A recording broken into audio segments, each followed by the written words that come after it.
హరివరాసనం స్వామి విశ్వమోహనం హరిదదీశ్వరం ఆరాధ్యపాదుకం హరివిమర్ధనం స్వామి నిత్యనర్తనం హరిహరాత్మజం స్వామి దేవమాశ్రయే. శరణమయ్యప్ప స్వామి శరణమయ్యప్ప, శరణమయ్యప్ప స్వామి శరణమయ్యప్ప. విన్నారు కదా, ఈ హరివరాసనం పాట అంటే తెలియని వాళ్ళంటూ ఆల్మోస్ట్ ఇండియా అంతా మ్యాక్సిమం అందరికీ తెలుసు అనమాట. మన దక్షిణాదిలో అయితే ఎక్కువ మందికి హరివరాసనం అంటే బాగా తెలుసు. అండ్ కార్తీక మాసంలో ప్రతిరోజు ప్రతి ఒక్కరు ఖచ్చితంగా వింటారు. ఎందుకంటే ప్రతి అయ్యప్ప స్వామి ఆలయంలో కానీ ప్రతి అయ్యప్ప భక్తుడు కానీ డైలీ నైట్ అయిపోయిన పూజ అయిపోయిన వెంటనే వినే మొట్టమొదటి పాట. అండ్ దీని గురించి ఈరోజు మనం డిస్కస్ చేయబోతున్నాం. డిస్కస్ చేయడానికి మనతో పాటు జయసింహ అన్నగారు ఉన్నారు. అన్న నమస్తే. అన్న, ఈ హరివరాసనం అనే పాట, అది పాట అని చెప్పడం కంటే ఇంకా ఎంతో మనస్ఫూర్తిగా ఉండేది, అదొక తెలియని ఫీలింగ్ అది. సో దాన్ని రాసిన వారెవరు, ఫస్ట్ పాడిన వారెవరు, అసలు దాని చరిత్ర ఏంది, ఎలా మొదలైంది ఈ హరివరాసనం అనేది? అంటే మామూలుగా హరివరాసనం అనగానే అందరికీ స్వామివారి పవళింపు సేవ గుర్తొస్తుంది. అంటే ఇప్పుడు తిరుపతిలో సుప్రభాతం ఎట్లయితే చాలా ఫేమస్, తిరుపతిలో సుప్రభాతం కూడా నిజానికి వేదాలలో ఉపనిషత్తుల్లో లేదంటే పురాణాల్లో చెప్పింది కాదు, మామూలుగా ఈ మధ్యకాలం కవులు రాసిందే. కానీ తర్వాత అది రోజు సుప్రభాత స్వామివారి సేవలో పొద్దున్న సూర్యోదయం అవగానే కౌసల్య సుప్రజ రామ అని వస్తుంది కదా, అదే యాక్చువల్గా వాల్మీకి రామాయణంలో ఒక శ్లోకం. అది ఆ తర్వాత వచ్చేదంతా ఇప్పుడు కమలా కుచులోచన కుంకుమతో అని ఉంటుంది. ఇవన్నీ కూడా ఎట్లా అంటే ప్రతి ఇంట్లో మారుమోగిపోయినాయి. అంటే ఇంకా అవి ఒక లైన్ వచ్చింది అంటే తర్వాత పదం ఏంటో మనకు మనసులో తిరుగుతుంటుంది, మనం బయటికి చెప్పకున్నా సరే మనకు తెలిసిపోతుంది. ఎట్లయితే సూర్యోదయ వేళ తిరుపతిలో సుప్రభాతం ఉంటుందో, పౌలింపు సేవలు అంటే శబరిమల అయ్యప్ప సన్నిధానంలో స్వామివారిని నిద్రపుచ్చడం. యాక్చువల్గా స్వామివారి నిద్రపోవడం అనేది ఏముండదు, మనము స్వామివారి సేవను ముగించి బయటికి వచ్చేసి తలుపులు బిగించే ముందు ఈ హరివరాసనం వేస్తున్నారు. అయితే దీని చరిత్ర చాలా పెద్దది. హరివరాసనం అంటే మామూలు పాటే. నిజానికి ఇప్పుడు అన్నమయ్య కీర్తనలు ఉంటాయి, త్యాగరాజు కీర్తనలు ఉంటాయి. అట్లా ఒక కవి ఒక సందర్భంలో రాసిన ఒక అయ్యప్ప స్వామి వారి కీర్తన ఇది. కానీ ప్రత్యేకత ఎక్కడొచ్చింది అంటే, ఇది ప్రతిరోజు అయ్యప్ప స్వామి శబరిమల అయ్యప్ప స్వామి గుడిలో అక్కడ ఉన్న వాళ్ళు స్వయంగా పాడడము, అట్లనే ఆ తర్వాత యేసుదాస్ గారి ఆడియో ప్లే చేయడం వల్ల చాలా పాపులర్ అయిపోయింది. దీని చరిత్ర తెలియాలంటే 100 ఏళ్ళు వెనకకి వెళ్ళాలి.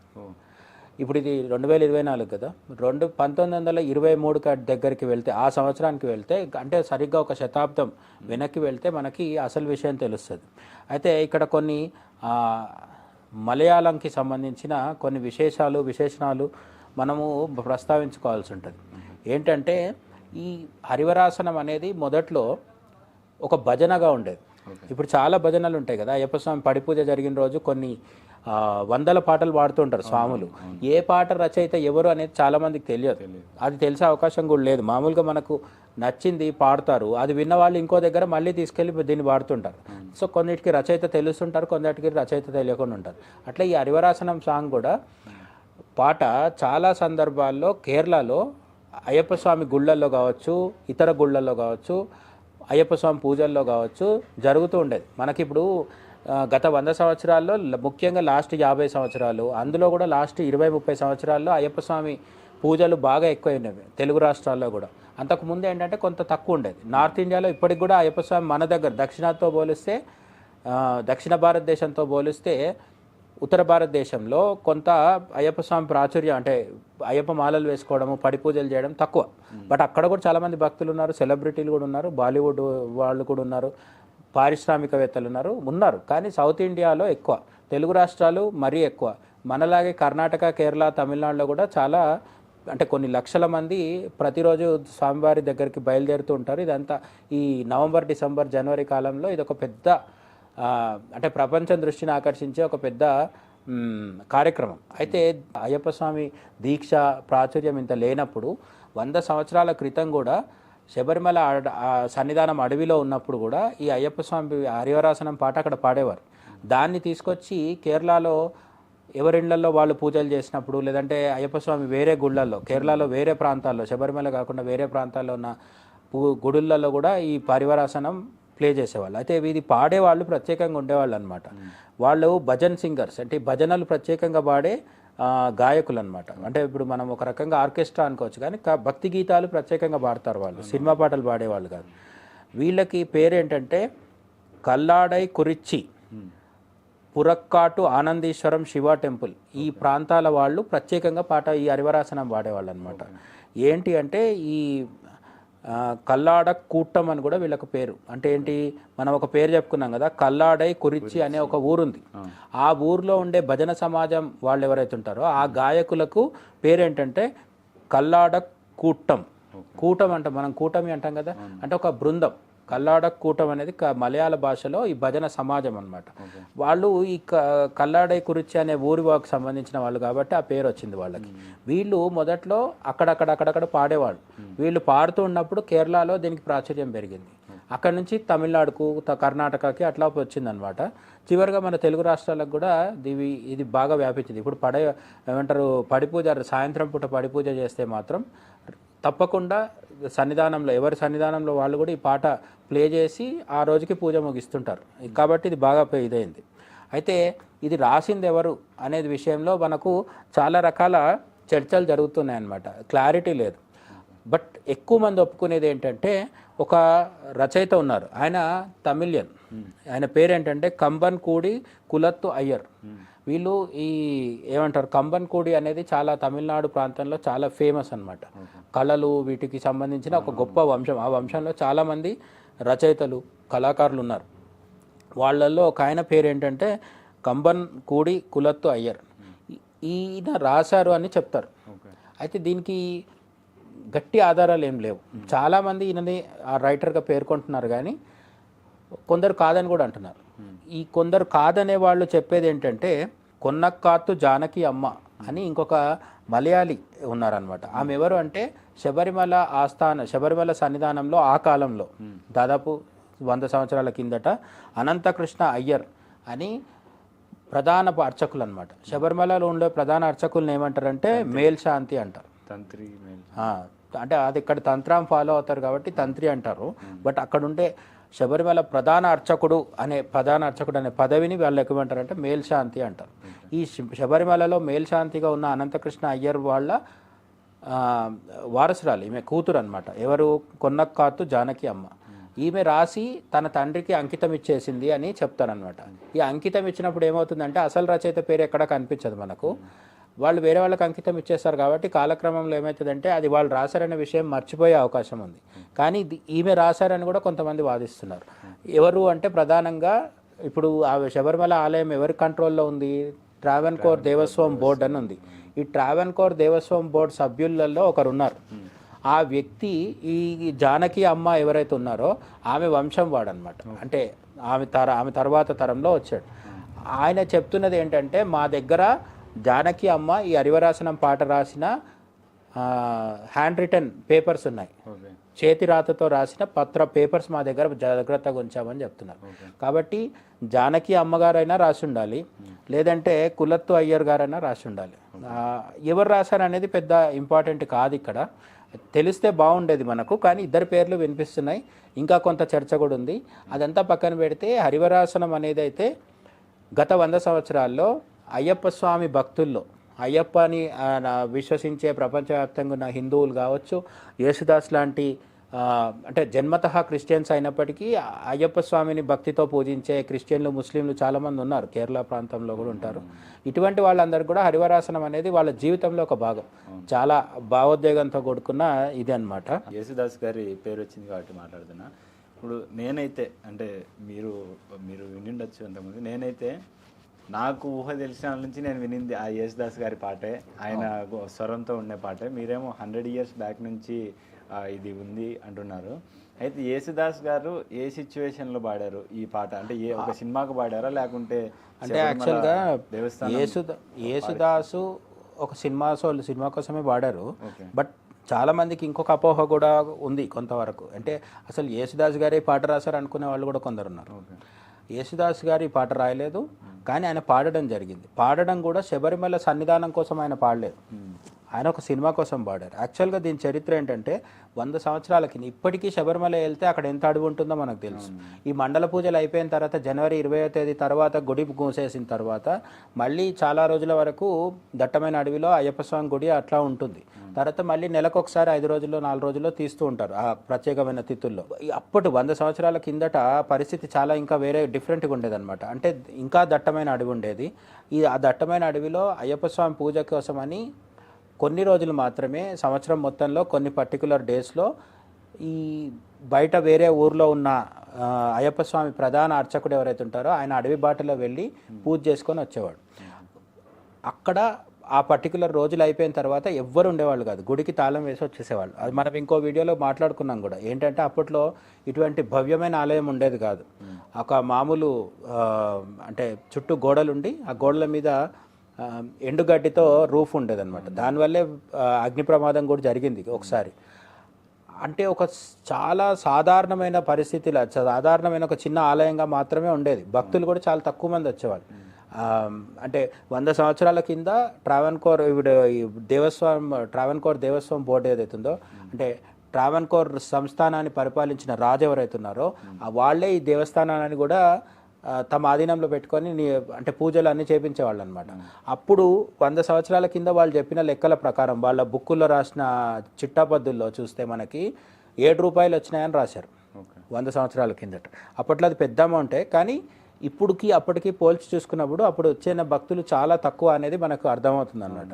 ఇప్పుడు వస్తున్న భక్తుల్లో ఒక 0.1% వచ్చి ఉండొచ్చు అప్పుడు. అంటే ఇప్పుడు కొన్ని కోట్ల మంది వస్తున్నారు కాబట్టి. కానీ అప్పుడు కూడా మనకు ఒక ఆశ్చర్యకరమైన విషయం ఏంటంటే హరివరాసనం గురించి మాట్లాడుకున్నప్పుడు మనం తప్పక ప్రస్తావించాల్సిన ఒక మహనీయుడి పేరు ఏంటంటే విఆర్ గోపాల మెనన్. ఈయన ఎవరు ఏంటి అనే విషయాలు చాలా స్పష్టంగా లేవు, కానీ ఈయన గురించి ఒక ఆసక్తికరమైన ఆశ్చర్యకరమైన విషయం ఏంటంటే ఇప్పుడే అయ్యప్ప స్వామి గుడి దగ్గర అందరూ క్లోజ్ చేసి వెళ్ళిపోయిన తర్వాత ఒంటరిగా ఆ గుడి దగ్గర ఉండాలంటే మనకు భయం వేస్తుంది. ఉండని ఇవ్వరు కూడా, భయం వేస్తుంది. చాలా క్రూరముగాలు తిరుగుతూ ఉంటాయి.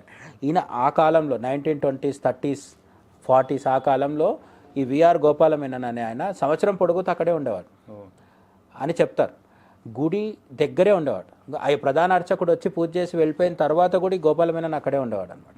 ఈయన ప్రతిరోజు హరివరాసనము అక్కడ ప్రతిరోజు రాత్రి పాడేవారు అని చెప్తారనమాట గోపాలమేనన్. ఆయనను క్రూర జంతువులు కూడా ఏమనేవి కాదంట, ఆయన ఒక్కడే ఉన్నప్పటికి కూడా. ఆయన క్రూర జంతువులకు కూడా ఆహారం ఇస్తూ వాటితో పాటు కలిసి ఉండేవాడు అని చెప్తారు.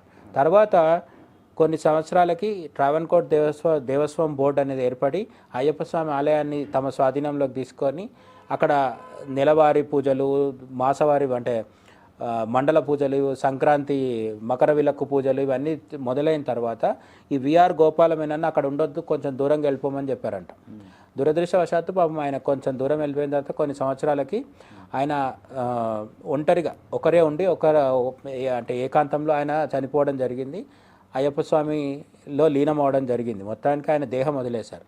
ఆ దేహం వదిలేసిన రోజు ఆ విషయము అయ్యప్ప స్వామి ప్రధాన అర్చకుడుగా ఆ కాలంలో ఉన్నది ఎవరంటే తిరుమేని ఈశ్వరన్ నంబూద్రి.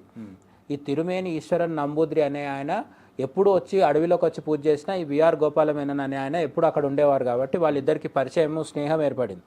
ఆయన హరివరాసనం పాడుతూ ఉండడం ఈ ఈశ్వరన్ నంబూద్రి గారు చూసేవాళ్ళు అనమాట. ఆయన భక్తికి ఈయన చెల్లించిపోయేవాడు. అయితే ఈ విఆర్ గోపాలమేనన్ ఏ రోజైతే దేహం వదిలేశారో, అయ్యప్పలో లీనమయ్యారో, ఆ రోజు ఈ తిరుమేని ఈశ్వరన్ నంబూద్రి ప్రధాన అర్చకులు దీపాలన్నీ శాంతం చేసేసి దీపాలను కొండెక్కిచ్చేసి స్వామివారికి నమస్కారం చేసి సాష్టాంగ నమస్కారం చేసి డోర్ లాక్ చేసి ఇంకా ఆ రోజుకి గుడి మూసేస్తాం అనుకుంటున్నప్పుడు ఈ విఆర్ గోపాలమేనన్ అనే ఆయన ఇంకా లేరు, దేహం వదిలేశారనే విషయం గుర్తొచ్చి ఆయన ఎమోషనల్ అయిపోయి ఈ తిరుమేని ఈశ్వరన్ నంబూద్రి అనే ప్రధాన అర్చకుడు ఎవరైతే ఉన్నారో ఆయన మొదటిసారి హరివరాసనం గుడిలో పాడారని చెప్తారనమాట. అంతవరకు గోపాలమేనన్ పాడేవారు, కానీ ఆయన భక్తుడిగా బయట ఉండి పాడేవారు. ఈయన గర్భాలయంలో తిరుమేని ఈశ్వరన్ నంబూద్రి అనే ఆయన అప్పుడు పాడారని చెప్తారనమాట. ఇదంతా ఎప్పుడు 1940sలో జరిగింది. అప్పటి నుంచి అట్లా కంటిన్యూ అవుతుంది. ఇంకా ప్రతిరోజు గుడి మూసే ముందు అదొక ఆచారంగా మారిందని కూడా ఒక ప్రచారం ఉంది. అయితే ఇవన్నిటికీ డాక్యుమెంటరీ ప్రూఫ్స్ అంటూ ఏం లేవు. ఒకరి నుంచి ఒకరు చెప్తూ రావడము ఇవన్నీ జరిగిందనమాట. అయితే ఇక్కడ ఇంకొందరు చెప్పేది ఏంటంటే స్వామి విమోచనానంద అని ఒక స్వామీజీ ఉన్నారు. ఆ స్వామీజీ 1950ల కాలంలో, ఎప్పుడు అని తెలియదు, 1950, 51, 52 అట్లా ఆ దశకంలో 1950స్లో మొత్తానికి ఎప్పుడో ఒకసారి స్వామి విమోచనానంద అనే ఆయన అధికారికంగా అంటే హరివరాసనాన్ని మొట్టమొదటిసారి గుడిలో పాడారని ఇంకొక వర్షన్ కూడా ఉంది. తిరుమేని ఈశ్వరన్ నంబూద్రి కాకుండా ఈ స్వామి విమోచనానంద పాడారని కూడా ఉందన్నమాట. ఈ స్వామి విమోచనానంద 1950స్లో పాడినప్పటి నుంచి ఆ గుడిలో అట్లా వస్తుంది అని కూడా ఉంది. మొత్తానికైతే మనం ఏం చేసుకోవచ్చు అంటే విఆర్ గోపాలమేనన్ నుంచి మొదలుపెట్టి తిరుమేని ఈశ్వరన్ నంబూద్రి తర్వాత స్వామి విమోచనానంద వరకు ఎవరు మొదలుపెట్టినప్పటికీ 1940 నుంచి దాదాపు ఇప్పటి వరకు అయ్యప్ప స్వామి ఆలయంలో హరివరాసనం మాత్రం కొనసాగుతూనే ఉంది. ఎవరు పాడారు ఏంటి అనేది కొంత చర్చ. ఈ యేసుదాస్ గారు ఎప్పుడు పాడారు స్వామి? ఏ సినిమాకి పాడారు? యేసుదాస్ గారి ఎంట్రీ ఎప్పుడవుతుందంటే 1975. 1975లో మలయాళ సినిమా ఒకటి రిలీజ్ అయింది, స్వామి అయ్యప్పన్ సినిమా పేరు. స్వామి అయ్యప్పన్ అనే సినిమా 1975లో కేరళలో మలయాళ భాషలో విడుదలైంది. ఈ సినిమా కోసం హరివరాసనం పాట ఆ సినిమాలో పెట్టడం జరిగింది. సినిమాలో ఎందుకు పెట్టారు అంటే హరివరాసనం పాట అప్పటికే కేరళలో పాపులర్, కేరళలో చాలా పాపులర్. ఎందుకు మనం ఫస్టే మాట్లాడుకున్నాం కదా, భజన సమాజాల వాళ్ళు పూజల్లో పాడేవారు. తర్వాత అయ్యప్ప స్వామి గుడిలో కూడా ఉండడం జరిగింది, శబరిమల ఆలయంలో కూడా జరిగింది. తర్వాత రాను రాను 50s నుంచి గుడిలో ఎక్కువ అంటే రోజు వినడం పవలింపు సేవలాగా ఉంది. 50s తర్వాత 1975కి వచ్చేసరికి సినిమా వాళ్ళ దృష్టి కూడా దాని మీద పడి స్వామి అయ్యప్పన్ సినిమా తీసినప్పుడు అందులో హరివరాసనం పాట పెట్టడం జరిగింది. అది పాడింది ఎవరు? కేజే యేసుదాస్. యేసుదాసు గారు పాడిన పాటని ట్యూన్ చేసింది జి దేవరాజన్. అంతకుముందు దీని ట్యూన్ ఇట్లా లేదు, కొంత అంటే భజన పద్ధతిలో వాళ్ళు కొంత వేరేగా పాడేవాళ్ళు. కానీ ఇప్పుడు మనం వింటున్న వర్షన్ వచ్చిన ఎప్పుడు అంటే 1975. దాని మ్యూజిక్ డైరెక్టర్ ఎవరు ఆ పాటకి అంటే జి దేవరాజన్, పాడిన సింగర్ కేజే యేసుదాస్. 1975 నుంచి ఇంకా తిరుగు లేకుండా పోయింది. ఎందుకంటే సినిమాలో ఒకసారి పెట్టిన తర్వాత ఏమవుతుందంటే చాలా మందికి తెలిసిపోతుంది. అట్లా కేరళలో బాగా పాపులర్ అయింది. ఆ తర్వాత మిగతా రాష్ట్రాల్లో కూడా విస్తరించడం జరిగింది. ఆ తర్వాత మిగతా రాష్ట్రాల్లో కూడా మన తెలుగులో కూడా స్వామి అయ్యప్ప అని సినిమాలు రావడం, అయ్యప్ప స్వామి చరిత్ర మీద సినిమాలు రావడం జరిగింది కదా. అట్లా తమిళ్, కన్నడలో కూడా వచ్చాయి. ఆ సినిమాలలో కూడా ఈ పాట రావడం వల్ల అన్ని భాషల్లో తెలిసిందనమాట. 1975 నుంచి ఇంకా హరివరాసనం అంటే తెలియని వాళ్ళు లేకుండా ఇదైంది. అట్లనే ఎట్లయితే హరివరాసనం పాపులారిటీ పెరుగుతూ వచ్చిందో యేసుదాస్ పాపులారిటీ కూడా బాగా పెరిగింది. తర్వాత ఇప్పుడు పరిస్థితి ఏంటంటే రైట్ నౌ ప్రతిరోజు రాత్రి గుడి మూసేసేటప్పుడు స్వామివారి పవలింపు సేవ చేస్తూ ప్రధాన అర్చకుడు ఎవరైతే ఉంటారో మిగతా అర్చకులందరినీ కూడా బయట పంపించేసి లోపల కేరళలో ఏంటంటే చాలా దీపాలు పెడతారు. అయ్యప్ప స్వామి గర్భగుడిలో కూడా మనం చూసినప్పుడు గుడి లోపల కూడా చాలా దీపాలు ఉంటాయి. చిన్న చిన్న దీపాలు ఎక్కువ ఉంటాయి, కొన్ని పెద్ద దీపాలు ఉంటాయి. ఆ దీపాలన్నింటినీ ఒక్కొక్కటి శాంతం చేస్తూ ఒక దీపం మాత్రమే ఉంచుతారు లాస్ట్కి. అంటే కేవలం ఆ గర్భగుడి మొత్తాన్ని లైట్గా కవర్ చేసేటట్టుగా ఒక లైట్ మాత్రమే ఉంచి అయ్యప్ప స్వామికి సాష్టాంగ నమస్కారం చేసేసి ఆ రోజుకి అయ్యప్ప స్వామి పడుకున్నారు అని చెప్పి భావించి బయటికి వచ్చేసి లాక్ చేస్తారు. ఇది చేస్తున్నంతసేపు అయ్యప్ప స్వామి గుడి ముందుకు ఉండి అక్కడ స్వయంగా పాడతారు, పర్సనల్గా పాడతారు. ఏది? హరివరాసనం పాట. కానీ కొండ మీద కొండ కింద అందరికీ వినిపించేది మాత్రం యేసుదాసు పాడిన రికార్డు వేస్తారు అనమాట. రెండూ జరుగుతాయి.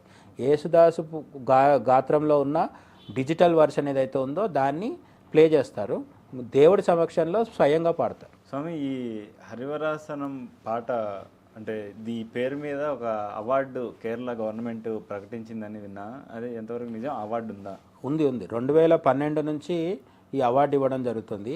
హరివరాసనం అవార్డు ఎందుకు ఇస్తున్నారు అంటే అది కేరళ ప్రభుత్వం ఇస్తుంది కాదు. కేరళ ప్రభుత్వం ట్రావెన్కోర్ దేవస్వం బోర్డ్ అంటే ఈ శబరిమల ఆలయాన్ని నిర్వహించే ఏదైతే ఉందో మన టీటీడీ లాంటిది ఒకటి వాళ్ళకు కూడా ఉంది. అటువంటి ట్రావెన్కోర్ దేవస్వం బోర్డు కేరళ ప్రభుత్వం సంయుక్తంగా ఇచ్చే అవార్డు ఇది. ఇది సంగీత రంగంలో ఉన్న ప్రముఖులకి, సంగీత దర్శకులు కావచ్చు, సింగర్స్ కావచ్చు, ఎవరికైనా ఇస్తారు. ఎందుకు ఇస్తారంటే సంగీతం ద్వారా అన్ని మతాల మధ్య సౌభ్రాతృత్వాన్ని, ప్రపంచ శాంతిని, అంటారు బ్రదర్హుడ్ని, అంటే అన్ని మతాల మధ్య కలిసిమెలిసి ఉండడం. మనం చెప్తాం కదా, ఈ సంస్కృతంలో వసుదైక కుటుంబకం అంటాం కదా, ఆ భావనని సంగీతం ద్వారా వ్యాప్తి చేసిన వాళ్ళు ఎవరైతే ఉంటారో అటువంటి ఉద్దండ గాయకులకి ఇస్తారనమాట. 2012లో దీన్ని ఏర్పాటు చేయడం జరిగింది. 1,00,000 వరకు క్యాష్ ప్రైజ్ ఉంటుంది, మొమెంటో ఉంటుంది. చాలా అంటే డబ్బుల గురించి కాదు, కానీ ఈ హరివరాసనం అవార్డు రావడాన్ని ప్రతిష్టాత్మకంగా భావిస్తారు సౌత్ ఇండియాలో, ముఖ్యంగా సౌత్ ఇండియన్ సింగర్స్ కానీ మ్యూజిక్ డైరెక్టర్స్ కానీ పేరు. ఎందుకు అంటే అది ఎవరెవరికి ఇచ్చారనే దాన్ని బట్టి చూస్తే తెలుస్తుంది. 2012లో ఏర్పాటు చేసిన సారి మొట్టమొదట ఇచ్చింది కేజే యేసుదాస్కి ఇచ్చారు, ఎందుకంటే హరివరాసనం పాడింది ఆయన కాబట్టి అవార్డు ఇచ్చారు. ఆ తర్వాత మనకు తెలిసిన వాళ్ళు ఇంకా చాలామంది ఉన్నారు. 2012 నుంచి 2024 వరకు ప్రతి సంవత్సరం ఇస్తూ వస్తున్నారు, దాదాపు 12 ఏళ్ళుగా.